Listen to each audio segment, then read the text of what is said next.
Социальный фонд Кыргызской Республики успешно работает вот уже четверть века. Он является гарантом и проводником стабильного функционирования системы государственного социального страхования и пенсионного обеспечения нашей республики, действующего на принципах самоуправления. Проще говоря, от соцфонда зависят своевременные выплаты пенсий. А началось все в 1993 году. Социальный фонд был образован на базе сразу нескольких структур – Пенсионного фонда, Фонда социального страхования Совета Федерации профсоюзов Кыргызстана и Государственного фонда содействия занятости Министерства труда и социальной защиты. За 25 лет соцфондом достигнуты значительные результаты. В 1996 году одним из первых в СНГ внедрен персонифицированный учет страховых взносов. Он охватил более 90% населения. Если до этого пенсии являлись по сути пособием фиксированного размера, то новая модель работает по условно-накопительной системе.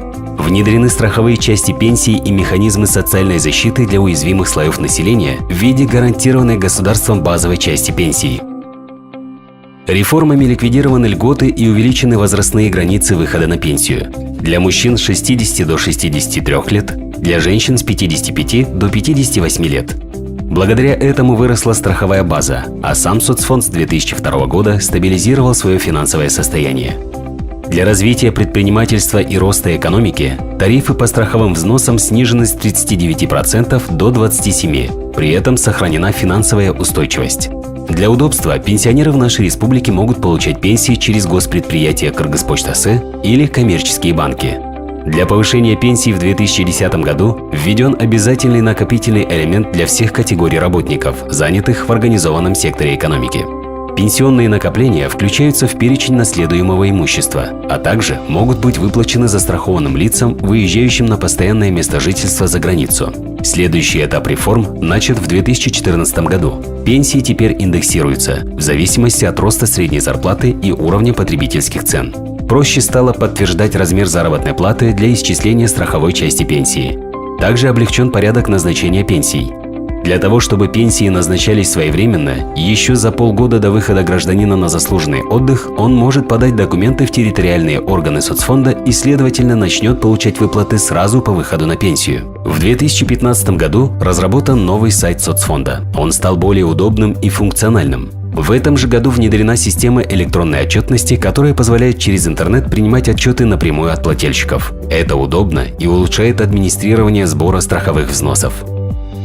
Запущен калькулятор пенсий, где каждый работник, вводя данные о стаже и социальных отчислениях, может посчитать приблизительный размер своей будущей пенсии. Начал работать колл-центр соцфонда. По короткому номеру 1202 можно получить информацию в области пенсионного обеспечения и социального страхования. В 2016 году соцфондом создана биллинговая система приема платежей страховых взносов через банки и платежные системы для мониторинга поступлений в реальном времени. А с внедрением личного кабинета застрахованные лица получат еще больше услуг через интернет. С 2010 года количество пенсионеров по республике увеличилось почти на 100 тысяч и достигло 634 тысячи человек. При этом за последние 7 лет средняя пенсия выросла почти в 2 раза – с 2800 сомов до почти 5500. Одно из главных достижений – удалось значительно снизить число пенсионеров, получающих выплаты ниже прожиточного минимума. В рамках государственной программы на 2018-2022 годы «Доверие, единство, созидание» предусматривается следующий этап пенсионной реформы, направленный на обеспечение достойного уровня пенсий.